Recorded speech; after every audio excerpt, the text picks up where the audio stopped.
Hello, welcome to Undisputed Boxing. Wow, it is the day after Fury Wilder 3. What a fight. I was watching it at home. Rick was watching it in the north. Obviously wanted to try and catch up early this morning, but was not able to.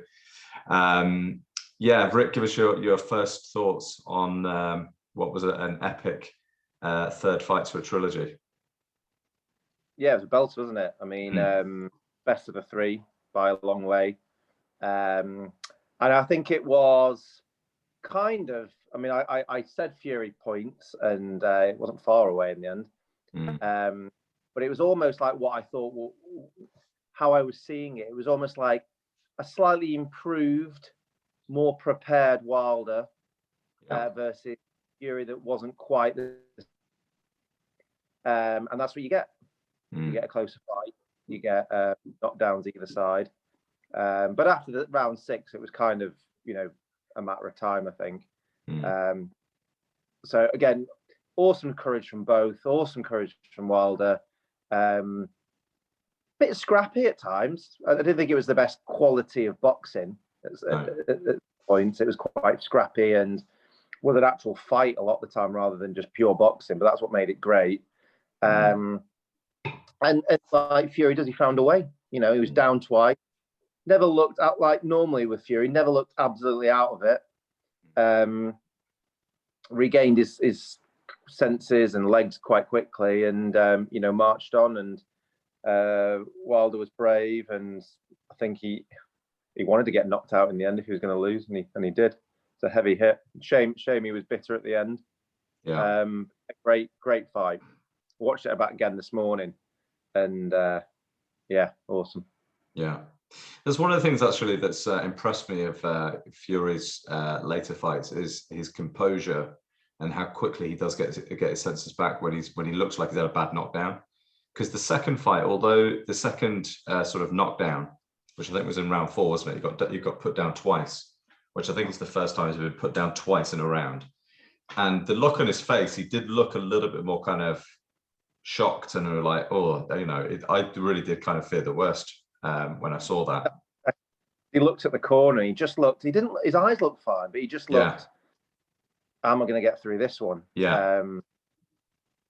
It's the first time I've seen a bit despondent, I suppose. Despondent.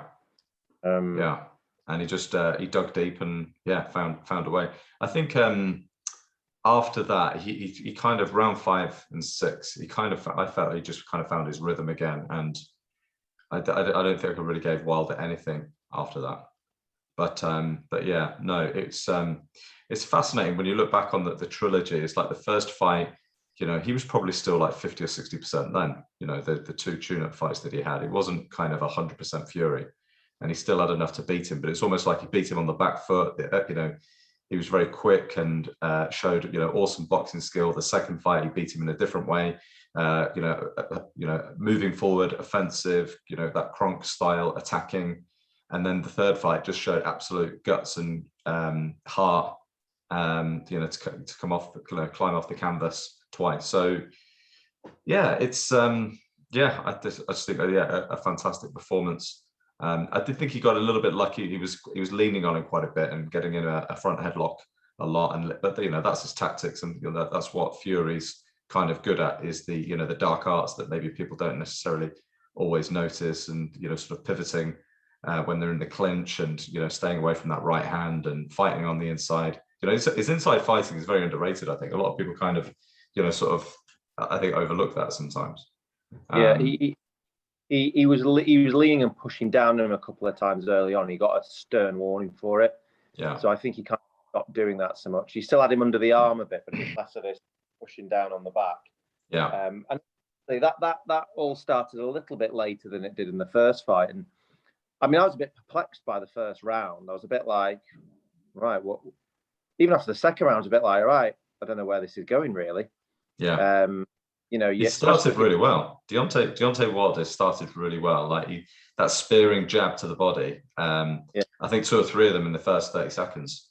And you could tell Fury was, he was a little bit kind of, oh, okay, this is a little bit different. I think I gave Wilder I definitely gave him the first round. Yeah. The second round was a bit closer. Yeah. And then kind of Fury just kind of downloaded the info and just kind of had made the adjustments. I mean, he he wasn't very well conditioned. And I still kind of, I think the rumors were probably true that he didn't have a fantastic camp, but that's probably Fury at 50, 60%, which is still enough. Yeah, weirdly, his fitness seems great. Do you know what I mean? It's almost like I think he's just naturally very fit in terms of, might not be sharp carrying that weight. He may have to pace himself a little bit more.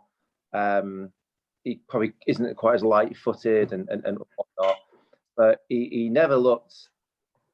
You saw Wilder for half the fight sagging. You see Joshua not so much nowadays, but he used to have that kind of saggy, ness to him. Yeah. You never Fury do that. It's almost just like natural, just ability to do 12 rounds. Yeah. He's got a weird style as well. His attacks aren't like anyone else. He almost sometimes punches with two hands going like this. It's quite strange. And what's your view on? Because one question I was left with after the three fight, well, the last two fights anyway. How good do you think is Wilder's chin? Yeah, that's actually something I was going to pick up on. I thought that because Fury cracked him a few times, and I've actually got I've been very critical of Wilder over the years. I have, and I just never really kind of rated him. His feet are terrible, and fundamentals are very, very just weak. But he does have that equalizer right hand. But I was actually really impressed with his chin. He does that, and he has a lot of heart as well. Like, he was going to have to get dragged out of that ring tonight. And actually, this is where you've got to say, like, Mark Breland, for the criticism that he took, he kind of saved Wilder. I mean, who knows what kind of punishment this is going to have on his long-term health? Because he was a sitting duck for those last 2 or 3 rounds, and he just would not go down. And it was almost kind of out of fatigue. I mean, it was a cracking right hook that Fury finished him with, and he was sent to the canvas, but it felt like it was maybe 70-80% on the button, but the rest kind of he went down out of fatigue and just didn't look like he was going to get up. It looked a dreadful knockdown at first, because he kind of went a bit limp and he kind of hit on the way down. And I remember thinking, oh my God, that's awful. But then within 5 seconds, I mean, it had been waved off, but he was kind of up on his feet and walked to his stool. So it's hard to probably knock the guy fully out. I mean, it's technically a knockout, but you know what I mean? Yeah. And he wasn't up in 10 probably. I know I said 5, but he probably wasn't up on 5. But it's no place to continue. But he sat back down on his stool and just looked all right, that kind of thing. But I imagine he's going through some, obviously physically knackered now, and some mental demons, because I don't know how he does. I think in his head he has to be top dog. He has to be number one.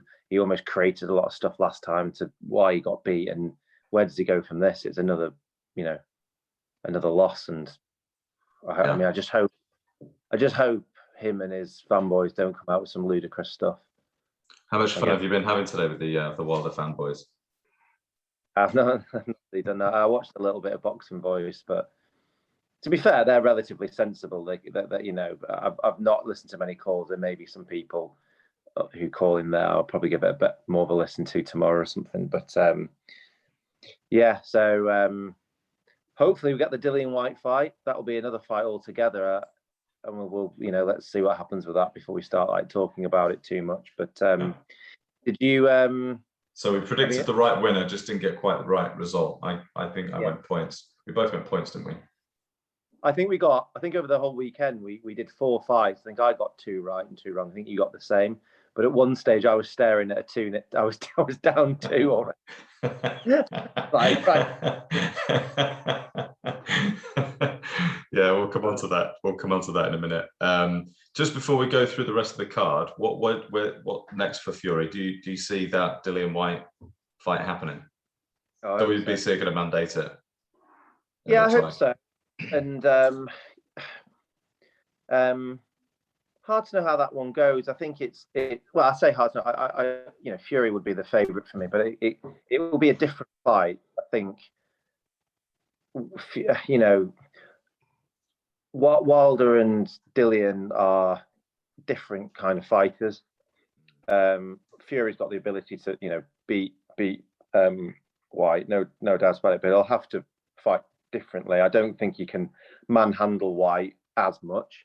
I think White does the ability to kind of get knackered out. So, but White's got a bit more variety. He's got, he's got his counters. He's probably a better jabber. Obviously, works the body a lot. Not as quick though. You know what I mean? So it's a different.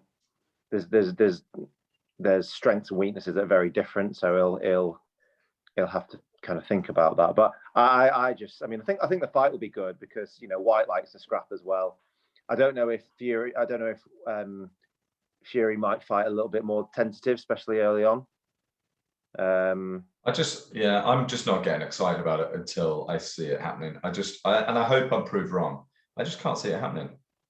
There's just something in me that tells, I don't know, Fury will either be promoted to elevate to franchise champion, or he will just relinquish the belts and the Ring magazine. He's not one of those fighters that gets told what to do or told who to fight. No, there's no certainty, but I think the reason I think it will be is that the WEC they've never said anything about changing their title status at all. Not even a hint. The winner of this fight, the one last night, has to, so I can't see how, I'm not saying the WEC can't change the mind or whatever, but there's nothing at the moment that suggests that's going to happen.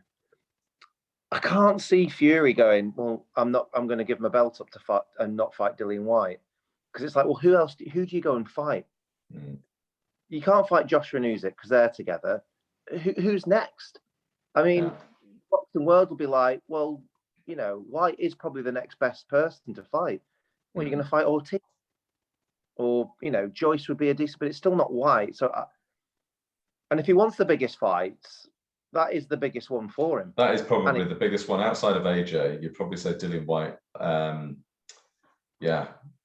Commercially is probably the biggest fight. Look again. I hope I'm proved wrong, but it just feels like it'll mean Fury and Bob Arum and Frank Warren having to work with Eddie Hearn, which we know they're not on great terms at the moment. I don't know.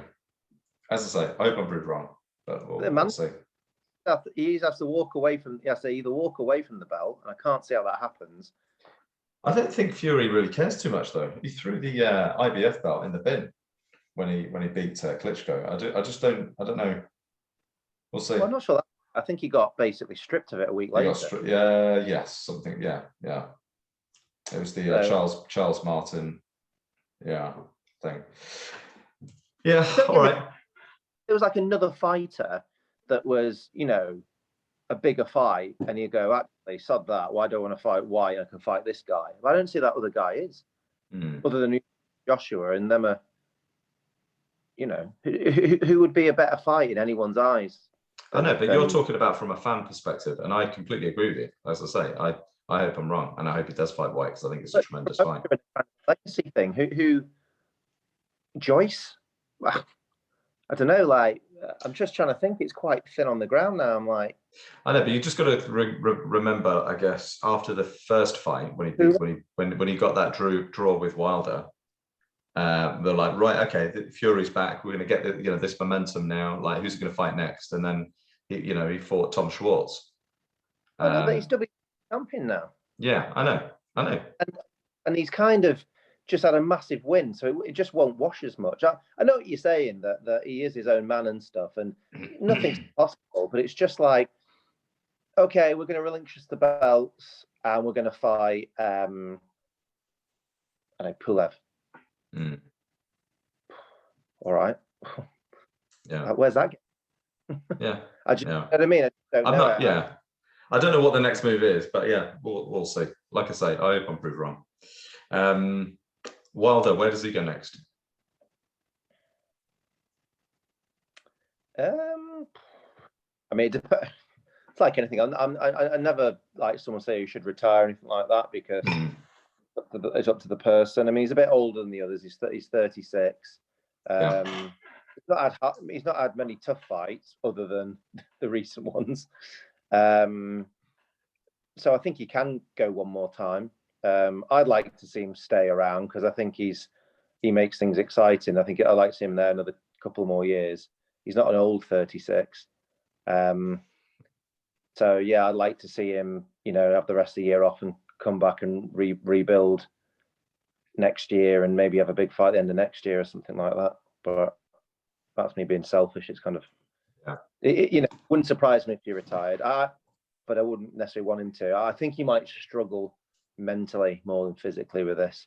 I think someone like him is so proud, may struggle to get around what's happened to him.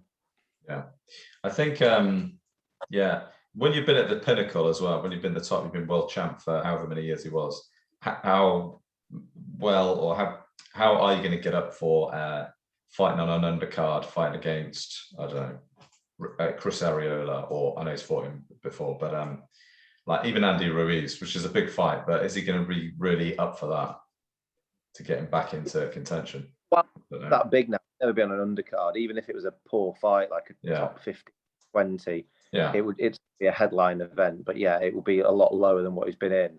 But he needs it. If Joshua gets beat off, he's gonna have to step down and fight Joshua may be able to fill the stadium no matter who he fights, even if he gets beat off. You know what I mean?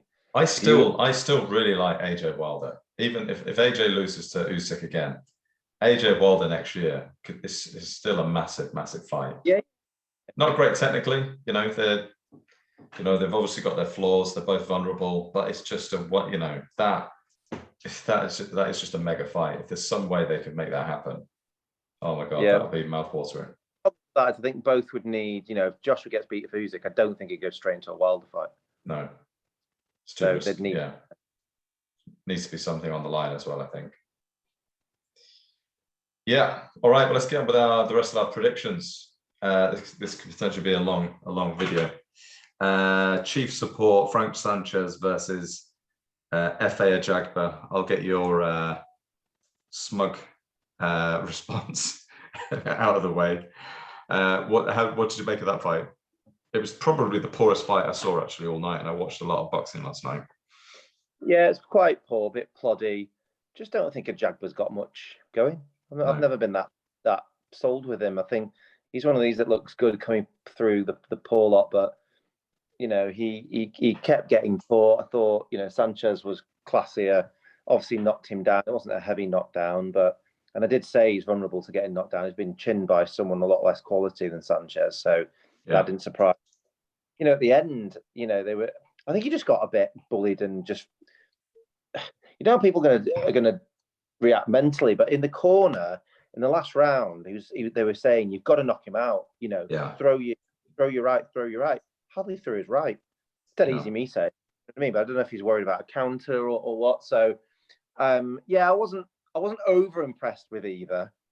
But I was, Sanchez was kind of about how I expected, but Ajagba was a bit poorer. Sanchez actually, weirdly, he looks quite, ploddy, but he can spring into a lot of pace all of a sudden, hasn't he? He's got a quick turn in him. And he's got good feet as well, actually. His feet were a lot better than I remember, and he looked very comfortable on the back foot. He was just sort of circling around. He's not lying about his age. His face would say otherwise, but his kind of speed suggests he might be his age. I don't know, but yeah, he just seemed to have a bit more about him.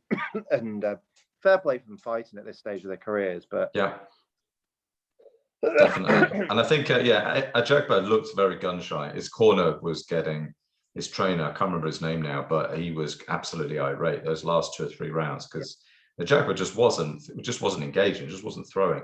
Now, whether he was frightened about what was coming back or he got rocked at the early part of the fight, I thought he was unlucky not to get a knockdown. I thought Ajagba did knock Frank Sanchez down. I thought that was a little bit unfair, but he lost. He clearly lost the fight, I think. I think it was maybe just his footwork. His footwork was kind of nullifying, Ajagba's attacks. He just wasn't able to catch him. just while it's in my head, just going back to the main event, because that's when I noticed it. But do you see how far back Frank Warren was sat? No. He was about 4 or 5 rows back, which I found a bit odd. Well, he's not really the main promoter, is it? It's Bob Arum. He's meant to be joint promoter, isn't he? Yeah. Or I thought having, like, you know, I don't know who they were, but they're obviously famous people with the halves, you know, sat in front of him was a bit odd. But anyway. Yeah. So anyway, I got that prediction wrong. I said Ajagba on points. You went Frank Sanchez for knockout, but you got the right. You picked the right man. So that was that one. How do you see Frank Sanchez? I mean, he's probably going to go into the top 15 now for most of the governing bodies. Do you see him as a threat? I think he's awkward. Yeah. I think, again, it's always hard to know. Not sure what he's like when he's taking a good shot. You know, off of a hard hitter. So, unfortunately, when they're at this level, there's still so many unanswered questions, and you only know when they get up to the top. But I think he'd be awkward for anyone just because he moves a little bit differently than a lot of the heavyweights. Yeah, I'd quite like to see him and Luis Ortiz actually. That'd be interesting. Yeah, I'm not. Yeah, I don't know where Luis Ortiz is at the moment. He's not fought for ages, is he? So. No.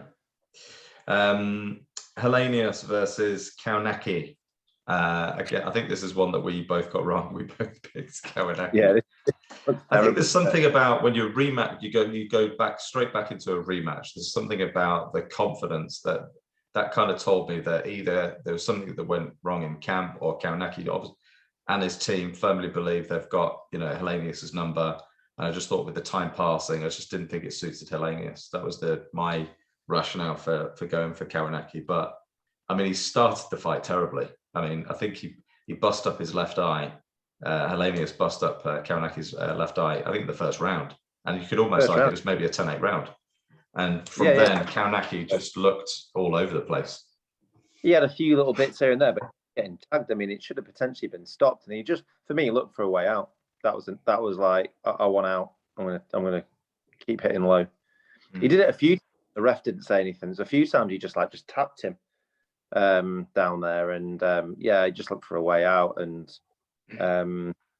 really odd one, because he makes me wonder, you know,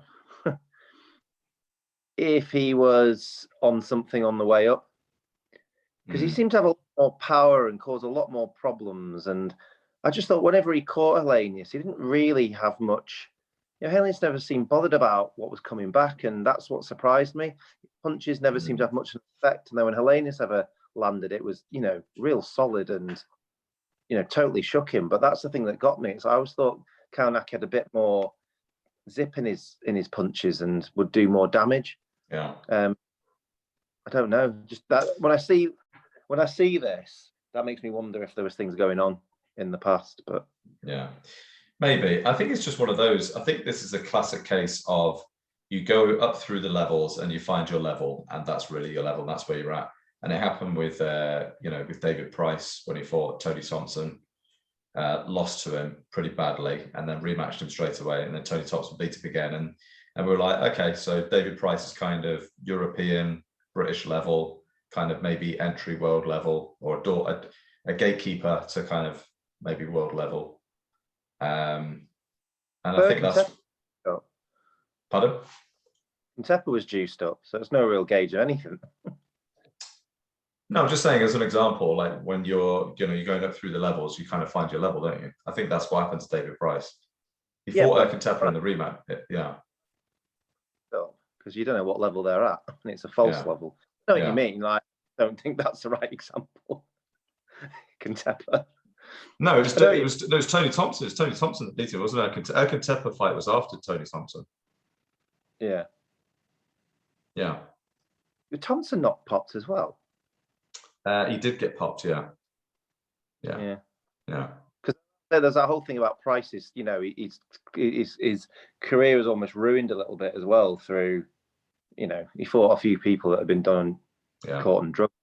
Yeah. But I think there's a couple of things really, because Helenius claims he's had bad injury and mental problems for years, and now he's in great shape. So maybe this is the Helenius that is at his peak, and you know, because he fought Dillian White and really he was just a punch bag. He did catch White, I think, in the first round, but he claims back then he had a problem, and he's always had problems. So maybe Helenius is, because I think Gerald Washington beat Helenius, and he did, yeah. But Kownacki beat Gerald Washington. And I know it's still fights, but that's what I mean about the levels will seem so. It may be that there was some juicing going on. It may just be that Helenius is a higher level than we've all had him at, because of his defeats. But he's just never, you know, he has had genuine problems, and now he is generally a top 10 heavyweight. When Helenius was coming through, a lot of people were kind of picking him as the next kind of Vladimir. He was touted as going to be the next Vladimir Klitschko. You know, he was a real kind of prospect coming through. And then, I think he lost a couple at kind of European level. I think, did he fight? He fought Klitschko, I believe, for a world title. But yeah, I was a big fan of Helenius last night. I thought watching it today, I thought he showed some real class. Looks really good on the back foot. Great jab, good head movement. His accuracy, you know, for somebody who's 37. Yeah, he was someone who'd always get a decent payday because he's a name and they're likely to win. Now I think he looks dangerous to anyone. Yeah, 100%. 100%. So probably, I think he should be the person that steps in against what's his name for the IBF? Oh, against the Croatian. Hrgović, yeah. Filip Hrgović. Yep. Yeah, that's a good fight. That's not a walk in the park for Hrgović, for sure. No.